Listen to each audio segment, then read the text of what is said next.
I know, and the one person really, we don't know the details of how they were compromised by other diseases or illnesses. There will be something more to that. Oh, no, it came out in the Houston Chronicle. He was premature, like 3 pounds when he was born. He always had lung problems and a bunch of other diseases. Yep. That's it. So basically, this is a mild flu, but they'll use it to the maximum extreme because you're quite right. They want to train the public that we're so helpless in this brave new world that we can't feed ourselves anymore. The money's gone to the dogs. We can't handle anything. And now we have all these natures turned against us. Remember what they said, too, at the Club of Rome. We must teach the public that man is the enemy of the planet and nature is at war with man. And so they're using all of this right now to make us feel utterly helpless. But the big global authorities, don't worry, the experts will have it in hand, and we must obey the experts. And believe you me, for the obedience and help of experts, we will pay dearly for all their help. They'll have no rights at all at the end of this. Yeah, notice the more the bankers help us, the more, they gave us a Federal Reserve to end financial problems. They gave us a depression. Yep. And they gave us a National Security Act. Now they're giving us another depression. And they openly are giving us the depression, and they're getting more power out of it instead of just arresting these people. Exactly. And not only that, as I've said before, Bretton Woods was part one, and the founder, John Maynard Keynes, said part two will kick in the next century, and here it comes, and now they're going to be the issuers of world currency. That was the solution. We're simply living a script, and as we live the script, the public has to be trained, just trained like animals in Skinnerian techniques, to obey, obey, obey. All authority. That's the key to it. We must obey authority. And they're giving people these mindless phobias. I mean, literally, I've been watching TV shows, and the clips have been sent to me, Alan. Talk about predictive programming. Scores of shows. Burma, stay here. I want you to tell them that story when we come back. But I'm getting all these emails and clips of shows where stuff produced a month ago is now airing. It's been taped. Yep. Dramas, cop shows. It's all about you didn't take the shot, you're arrested, it killed other people. Or only the CEOs get the flu shots and everybody wants them and fights for them, like they're fighting for the Christmas toy everybody's got to have. And, I mean, can't the public see this is mind control and they pre-made all the shows to be airing now and that this is total proof, that they did it?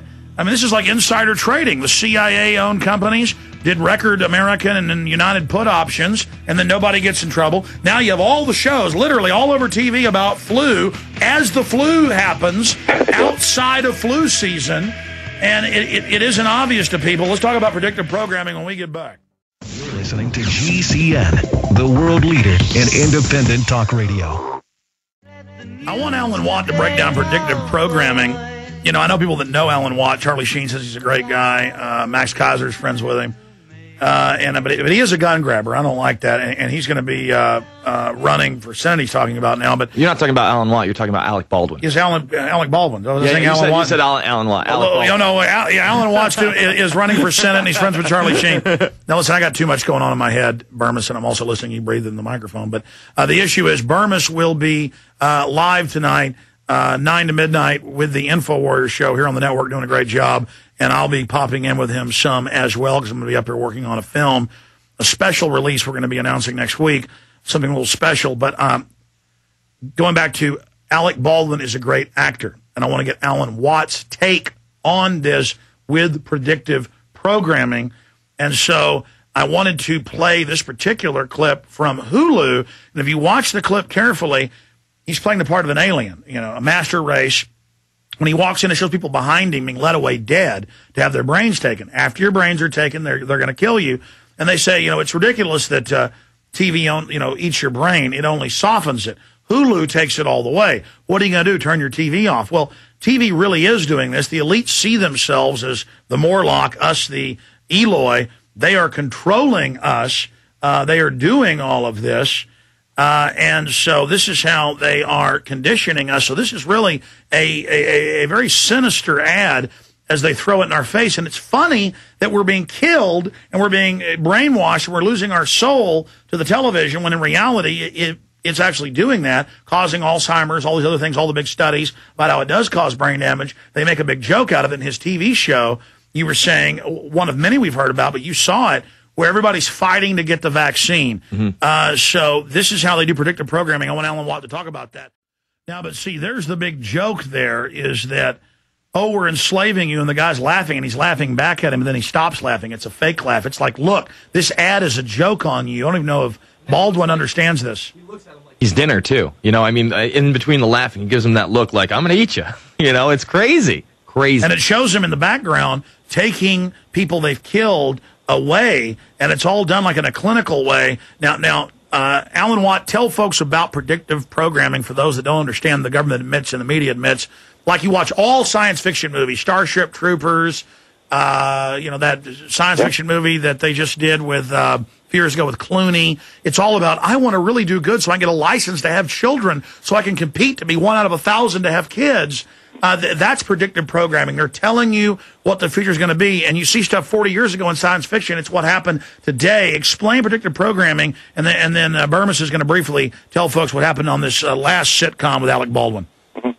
It's a scientific process of familiarization to the public. So you familiarize them with ideas in a fictional format. When it's in fiction, the sensor part of your brain is down. You're being entertained, you think. But it's implanting a possible idea, a possibility of something to come. Therefore, when it starts to happen gradually in society, this actual idea comes into, it becomes concrete and it's implemented. You think it's all quite natural, that we're somehow progressing naturally along a certain path. But in reality, your mind has already been prepared to accept something you would never otherwise accept, because you'd be reasoning through it. Through fiction, you don't reason through. And when it's coupled with emotion, so every movie, every novel has a character you will identify with, the hero, the heroine, and you identify with them, and you go through things that you may go through in your real life with them. When you couple it with the actual downloads implanted of the idea of something to come, you're now familiar with it. And so emotion is the best way to do it. They call it emotive programming. And in that sense, they can put anything into your mind, especially scary scenarios. That's and what they're using right now. They will have a set of archetypes. They admit this in broadcast school, of the guy that's the cool kid next door and the info babe and the guy that's the father figure and the mother figure. Or like in the Transformers, the new one coming out, you've got the hero Optimus Prime jumping up on the giant robot, like one of our ancestors jumping on the back of the mastodon. It's all these preconditioned ancient instincts, almost ancestral memories. And the establishment admits this, that they are programming. And so I've been watching online the old 1980s G.I. Joe. Gold is bad. Cobra believes in that as a currency. Wearing black ski masks is good. The police state's good. Checkpoints are good. Watch children's shows. And it's total. And now they admit G.I. Joe is basically funded by the Pentagon as product placement. And now it's just out in the open. They're programming everything.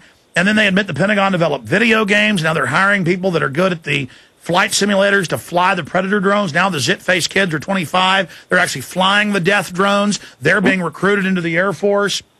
Now they're saying soon, within 5-6 years, we're going to have you jacked in with a chip into your brain. You don't have to take the chip. You're just the hero. You're a fighter pilot in your pod 10,000 miles away. I mean, it's all happening. It's all really unfolding. It's a script. The script was written a long time ago, and the big foundations probably employ more psychologists and experts on anthropology, ethnology, etc., than any other agencies or governments in the world.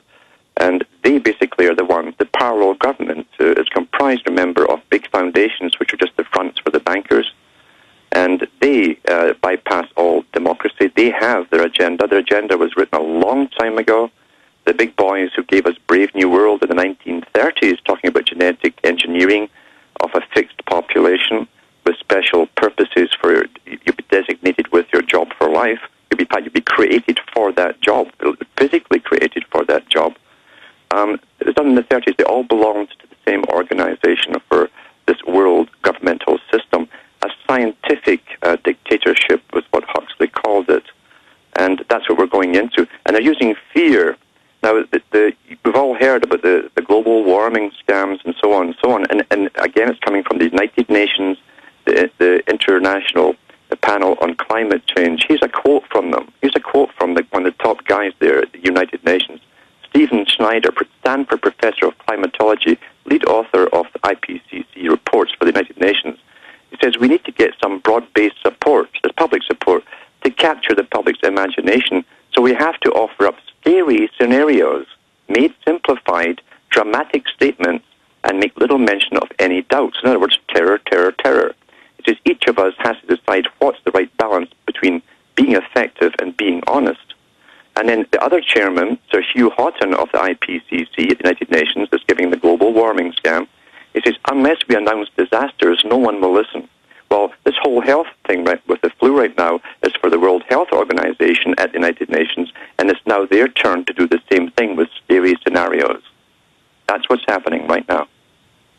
Absolutely. Now here's just a microcosm of predictive programming, and it came out the FBI and the Pentagon. This is even on television. I already read about it years ago. One day I was watching TV. I think it was History Channel, did a show about the history of SWAT teams and said that they wanted to introduce it to the public. They just said it calmly.